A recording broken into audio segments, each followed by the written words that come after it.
Today, ACCC versus the future.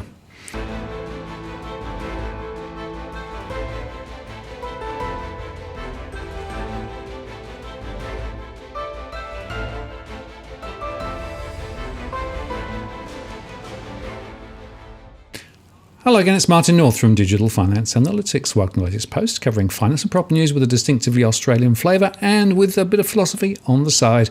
Today, I'm joined again by Salvatore Babones. Hello there. Hi, Martin. I don't know if this one counts as philosophy or perhaps virtual property. Well, it's trying to stand back and asking what's really going on. You know, philosophy is, as I've explained before, a wonderfully broad school, a way of thinking, asking that next question, right? Because I tell you, there's a lot of people who just sort of take the top line and never actually think about what is the really so what, right? And I think this is an example of you really need to understand the so whats. And we should explain, we're talking the ACCC and the Google thing, right? And what's going to happen in terms of all of that discussion. So let's sort of take it step by step. Let's first of all explain what's gone on. And then let's talk about the consequences and come down into some of those more philosophical points. Right. Well, the Australian Competition and Consumer Commission had a digital services review, digital platforms review, and a lot of recommendations came out of that to improve privacy for Australians going online, about saving the Indigenous news industry, saving the Indigenous arts and TV production. There's a lot of detail, and to be honest, I haven't gone with a fine-tooth comb through the entire report and its recommendations, but the recommendations went to government at the end of last year, and now is when government's picking it up. Government would have picked it up sooner, I think, if it weren't for the coronavirus epidemic, and now government is picking it up and starting to ask about legislation. Right. And is that part of this is this question of who's going to pay for what in the future, isn't it? Well, it's more than that. I mean, if we start with, the headline news has been Google versus News Corp. Yeah. And the irony of Google calling News Corp a media giant, when by Google standards, News Corp is a tiny minnow in the ocean of news. But the question is, should Google have to pay for those snippets of news that it features on Google News to draw people in? And not just Google, Facebook as well, Twitter, any platform that uses the news. Now, I've heard this myself at conferences. I've heard publishers demanding that their number one, and I had a publisher in Europe tell me their number one priority was getting the European Union to require payments for news snippets. They thought that the availability of news snippets was putting them out of business. Who needs to read a newspaper when you can get all your news from just looking at Google? And I pushed back and I said, but you freely give those snippets to Google. That is, you're providing these snippets for free as a tool to reel in viewers and to reel in readers. Just don't provide them. I mean, any news organization is completely at liberty to simply not to provide news snippets. Yet they do provide them. Well, the question then becomes, are these actually worth something? Google's not willing to pay for them. The only country in the world I know of where the news snippets had a dollar amount or a euro amount put on them by the government is Spain. And when Spain said that Google, Facebook, et cetera, had to pay for news snippets, Google just stopped covering the news. And reasonably enough, I mean, that's what I would do. I mean, if I were a news organization, if I were an internet search engine or a social media platform operating in a country where they made me pay for snippets, not where I could negotiate snippet rates with publishers, but where it was simply the law, I just cover news from somewhere else. I mean, Australians going to the news, do they absolutely want News Corp or 9 News, or is really CNN and Fox News enough for them? And if that international news is enough, well, then Australia just won't get in the news. Yeah, and it's quite interesting because Google has actually been sending me messages, because I have a YouTube channel, right, and saying this is actually threatening, my income. right? Because essentially they'll have less money coming through the system. And they talk about it essentially changing the availability of information so that they are actually raising within their own channels this to quite a high level. And so obviously they think it's a significant issue. And one concern is that if they have to pay, they would only cover the top news and they wouldn't cover news from from less traffic generating sites. But I think the broader issue is just that this is very much a populist agenda of let's sock it to the big foreign internet giants. And it sounds very appealing. I mean, why not save the Australian news by making Google pay for it? And the answer is that, I mean, I'm sorry, I know this is not a message people want to hear, but Google is doing you a favor when it covers your material. I mean, as someone who's tried to break into the consciousness with my own website, with my own publishing, it is so hard to get anyone to care about what you write on the internet. And if Google's going to feature that and put it out there, if anything, I mean, if there were an absolutely free market in news snippets, if there was no government intervention, but if Google didn't fear public relations problems, if it was just a free bidding market, would Google pay for your news or would you pay Google? I suspect news organizations would be paying Google to cover their news. And the only reason they don't pay Google is that then it would come up as an ad on Google. And we require, Google, some countries it's required, some countries it's voluntary codes, but ads are marked on Google as advertising material. And so they don't pay Google for it. But if it were truly just a market and ads were not being noted as ads, those news organizations would be paying for the placement, not being precious about being paid. And this is, I think, part of a broader debate over the value of our data online. I mean, there's a lot of pressure, especially from, Andrew Forrest has funded this new internet initiative across 4 universities based at the University of Western Australia. Minderoo, is that the name of his organization? And they're really pushing this narrative that internet giants should be paying us for our data. It's our data, we own it, and it shouldn't be going away for free. I encourage everyone out there to think just how much is your address worth to somebody? Right? Just how much is it worth to somebody to know what TV show you watched last night? It is worth such a tiny fraction of a cent. And on top of that, it is only valuable if someone has a full range of other information about you, including the network of how you're connected to other people. That is, the byte of data in itself is essentially worthless. In context of a large data gathering operation, okay, it might have some minimal value, but the idea that we will all be receiving paychecks for making our data available, I think is just flatly ridiculous. And if you don't want your data out there, I ask people to consider how many of you are right now using ad blockers. Now, I don't use an ad blocker. Many people do. If you use an ad blocker, it means that you won't see ads. Most simple banner ads and other sort of pop-ups, things like that, are blocked by ad blockers. Well, if it's not even important enough to you to use an ad blocker, or to put another price on it, a VPN. For $10 a month, I don't know, Martin, what's the rate for VPNs these days? Is it about that? Yep. Yeah, $10 a month, you can get a virtual private network. If you get a VPN, no one's collecting your data.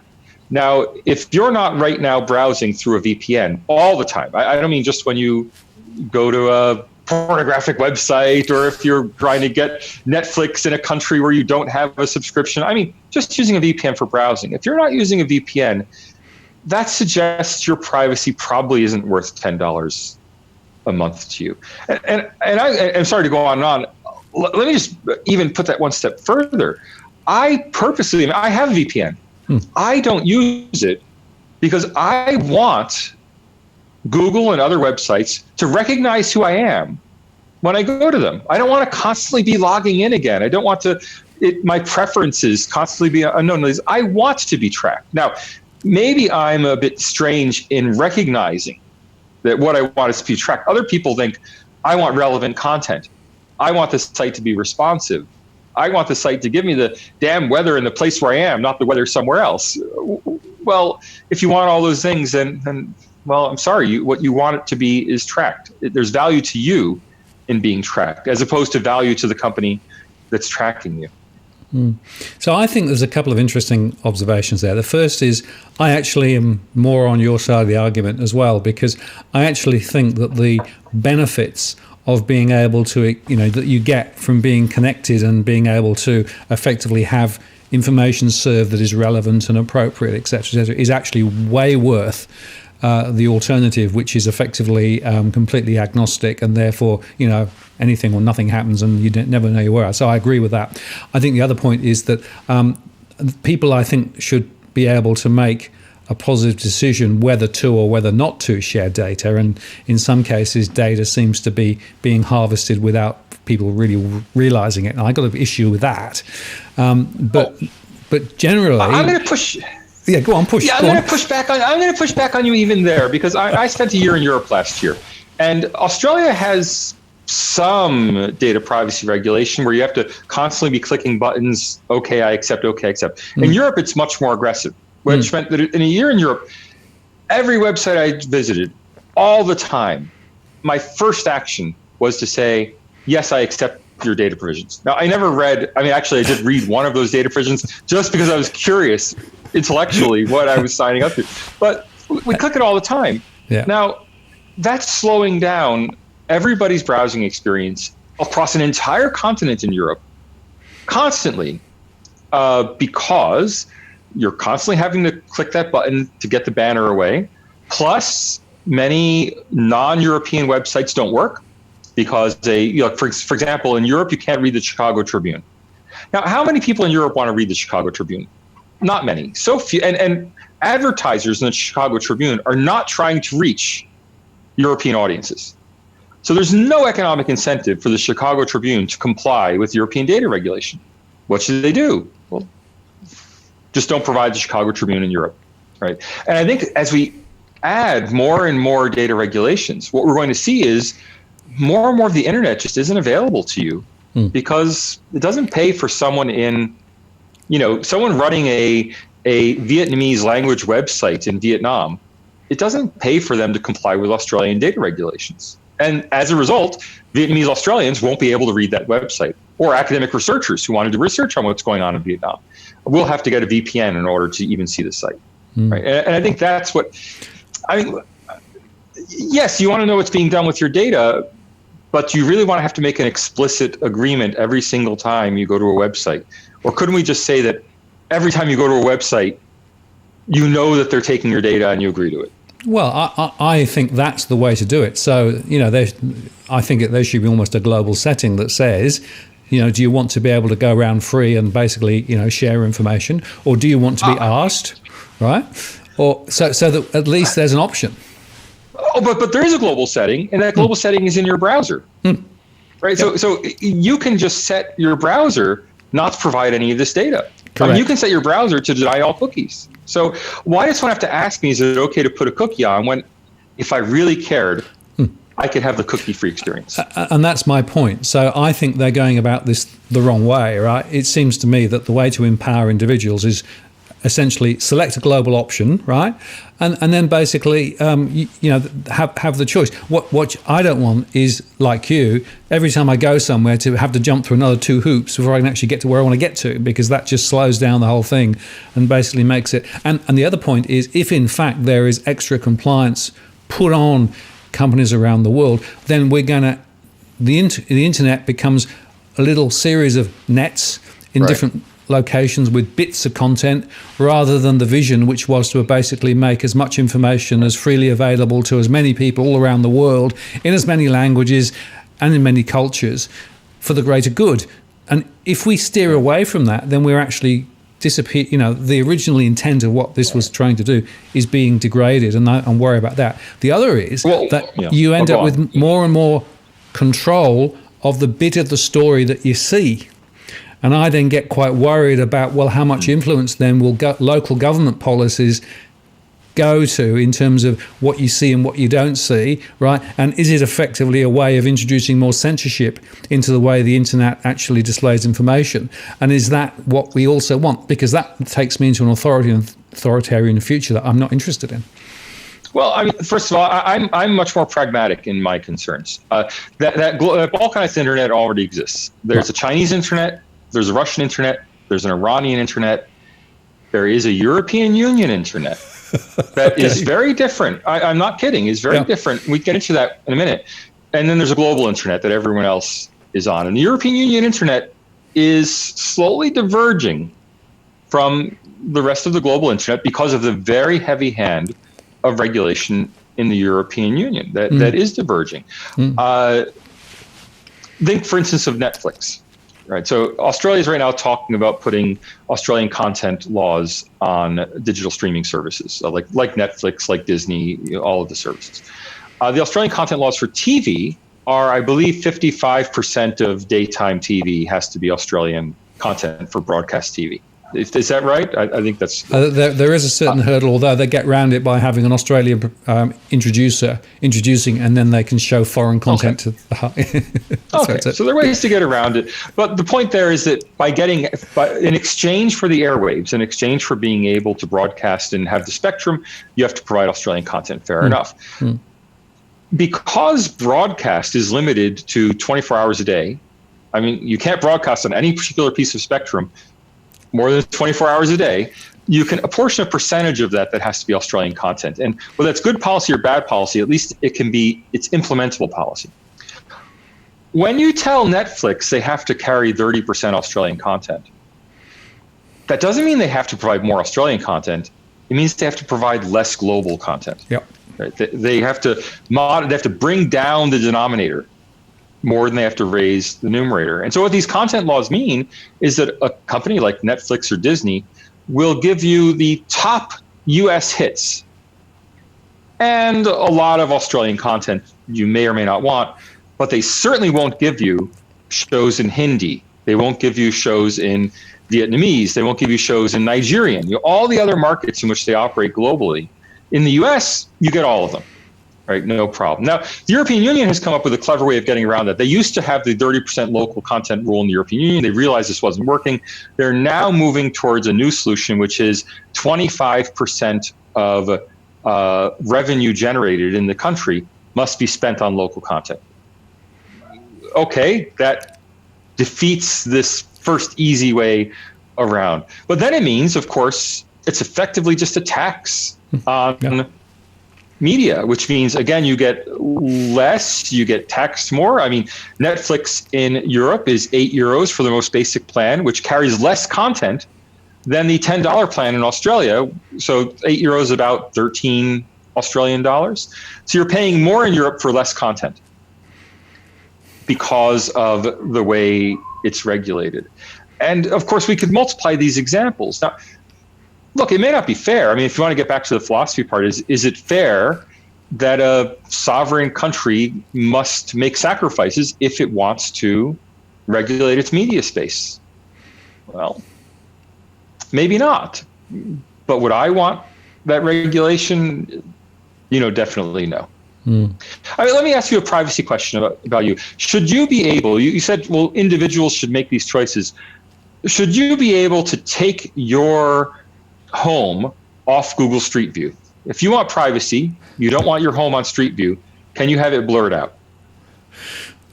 Well, if too many people did that, then the utility of Street View would basically be degraded, wouldn't it? So I'm not sure that's a good outcome. But I know that there are people who feel quite strongly about it. Yeah. Well, in Germany and Austria, you're allowed to request it. Yep. As a result, Google had to suspend its Street View operation. There's still Street View for a small number of streets, and the first ones they started filming in Austria and Germany are there. Everything else, there's no Street View. Yep. Now, we can live without Google Street View, but honestly, if it were put to a vote, Martin, I would force you to, I would vote Martin's house is on Street View if I could have the service for free. I don't pay for this service. Yep. It's such an incredibly useful service. Yeah, I agree. And so it's kind of like sharing germs. I mean, here we are in the coronavirus era. It's very analogous to, do we close down everybody in order that nobody will transmit germs? Or do we accept each other's problems? And privacy issues really come down to that. But it's my internet experience is improved by you sharing your data. No, I think that's true. No, but does this then come back ultimately, do you think, to a fight from the existing media players versus the new guys? Because that's the way that this thing has so far been presented, and it seems to me that that's a really quite scrambled argument. I think that the big media players, I think they have a misvaluation of how much their news is worth. That is, they seem to really believe that they can get billions from Google, or at least hundreds of millions from Google, for covering the news. And to be clear to everybody, Google is not reaching into their websites and showing you, they're showing you, as all of you know who use Google News, they're just showing you a snippet that News Corp or 9 News or somebody makes available as an advertising snippet. Will they pay for that if they're mandated to? I seriously doubt it. I don't think it's worth that much to them. I mean, and I don't want to sound like someone has super confidence in massive heartless corporations, but to this small extent, they're really doing a public service. I mean, it's a public service that's done because they want to suck people into their larger ecosystems. But again, this little portion of their ecosystem isn't enough to make a difference. Right now, by performing lots of little services, I mean, Google famously does not really offer, except for YouTube, Google does not offer services in the internet. It offers utilities in the internet.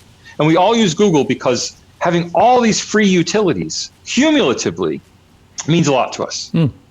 But any one of those utilities has very little value. We'll still use Google. Right? And that's the fundamental kind of network economics behind all of this. I don't think that if they get their law, I don't think the Australian media companies will make a cent from Google, but we'll all lose. And ultimately, so will they, because they'll lose traffic to their sites as well.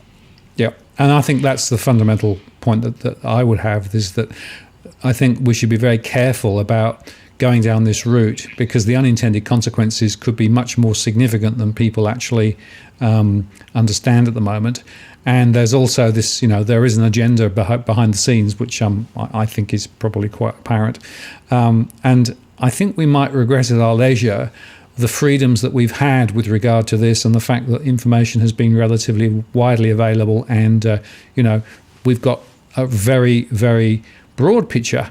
And I think if we end up with a much narrower picture with less information, less readily available, then we effectively will lose. And I'm not sure, I think I'm with you on that, I'm not sure necessarily that those media players who thought they were going to be paid big bickies for this will be. And so we end up being in a poorer, more fragmented universe, when in fact digitalization is moving apace in the other direction. And the fact, I think, is that the future of digitalization is more about open sharing and all of those things, rather than actually creating more walled gardens and more hurdles and more barriers, and making it more and more difficult to be able to do the things you want to do online. So that's. So I'm sort of we with do you. need a way to support news. It's just, I don't think this is the way to do it. I mean, I think if we go this way, the ABC will get more traffic, and for Australian news, and for anything that's not Australian, all the traffic will just go to the international news organizations that are not required to pay Google for their news, or pay Facebook for their news, or what have you. Australia needs a better way to pay for news. In my ideal world, I mean, if I were to advise you Australians on what you should do, frankly, I think you should, forgive me, I know this in Australia is considered some kind of terrible thing to say, get rid of the ABC and use the money you're now paying for the ABC to subsidize commercial news. And there are many ways you could subsidize commercial news. In the US, for example, for years before the internet, the government subsidized commercial news by subsidizing mail. So it was much cheaper to, the Postal Service would deliver your magazine or newspaper for a below market rate, thus subsidizing the news. We could subsidize newsprint if you want to see more printed news. The government could make video streams and transcripts available for public meetings. So one thing that's very costly for news organizations is sending reporters to go cover events. Well, what if the government paid to have text transcripts made of every event. Just pay a stenographer to sit there and type. Well, that's not so expensive, but it would really change the economics of the news if they had a searchable text record of every public meeting in Australia. It would also be great for the public as well to have access to those. So there are many things that you can do to make it cheaper and easier for news organizations to cover, especially to cover local news, to cover Australia. Australia doesn't do that. Neither does the US. I don't know of any country in the world that takes this very proactive approach to making it easier for commercial organizations to cover the news. But that's ultimately the way to do it, I think. Yeah, very interesting. Well, as always, we ended up in a philosophical debate and discussion, which is actually just what I wanted. So thank you for that. And you've certainly got me thinking differently about this whole question. I was already a bit disconcerted with what I was seeing, and you've just re-emphasized why I was feeling disconcerted. So perhaps we can help to facilitate a better debate on a better basis for a better future. And, ACCC, please consider the future, not just the political voice that's in your left ear at the moment. I'm here to convert one Australian at a time. There you go, Martin. Good to talk. Well, next time we'll find another conversation and you can have another conversion. Good to talk to you. Thanks. Cheers.